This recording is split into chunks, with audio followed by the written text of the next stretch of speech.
আমাদেরকে কেউ দাবায় রাখতে পারবে না। 20 বছরের আন্দোলনের ফলাফল এবার দিতেই হবে।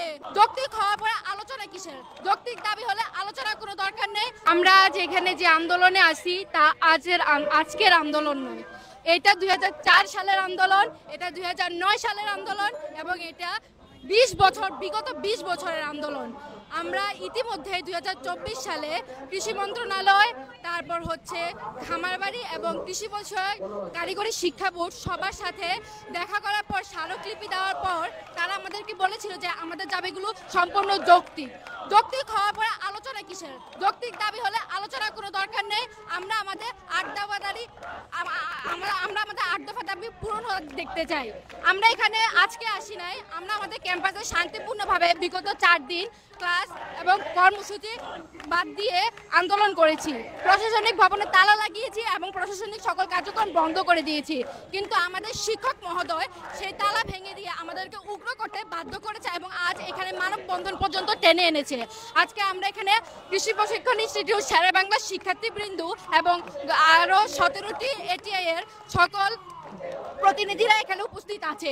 দরকার হলে আরো 17টি এর সকল শিক্ষার্থী এখানে উপস্থিত হবে। তবুও আমরা আমাদের দাবি আদায় না হওয়া পর্যন্ত রাজপথ ছাড়বো না। কৃষি হচ্ছে আমাদের দেশের মূল স্তম্ভ। দেশের 80% মানুষ হচ্ছে কৃষির সাথে জড়িত। কৃষির সাথে জড়িত হওয়া দেশের মানুষের কৃষি শিক্ষা নিয়ে উচ্চ শিক্ষার দাবি চাওয়াটাই হচ্ছে সবচেয়ে বড় লজ্জিত ব্যাপার। এটা নিয়ে প্রশাসনের লজ্জা হওয়া উচিত, এটা নিয়ে সরকারের লজ্জা হওয়া উচিত।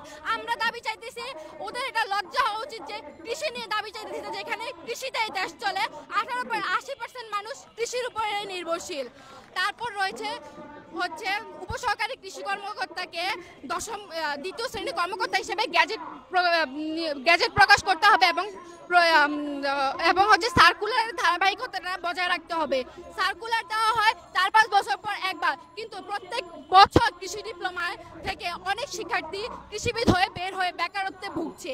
আপনারা কিছুদিন আগে ফেসবুক গণমাধ্যমে একটি পোস্ট খুবই ভাইরাল হয়েছিল যে একটি মালিক চাকরি, যেখানে শিক্ষাগত যোগ্যতা হচ্ছে কৃষি ডিপ্লোমা। 4 বছর ধরে পড়াশোনা করে 10,000 টাকা বেতনে মালিক চাকরি করার জন্য তো আমরা শিখছি না।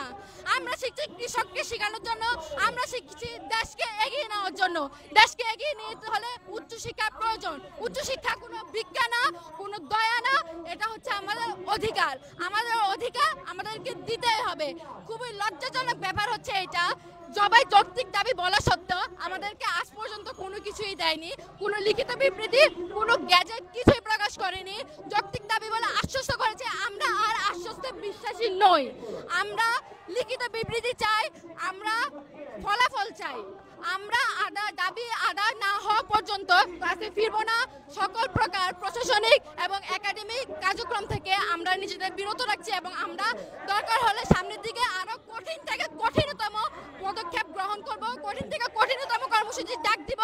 তখন আমাদেরকে কেউ দাবায় রাখতে পারবে না। গত 20 বছরের আন্দোলনের ফলাফল এবার দিতেই হবে। আমার বড় ভাইয়েরা, বড় বোনেরা অনশন পর্যন্ত করেছে, কিন্তু তাদেরকে আশ্বাস দিয়ে দামিয়ে রেখেছে।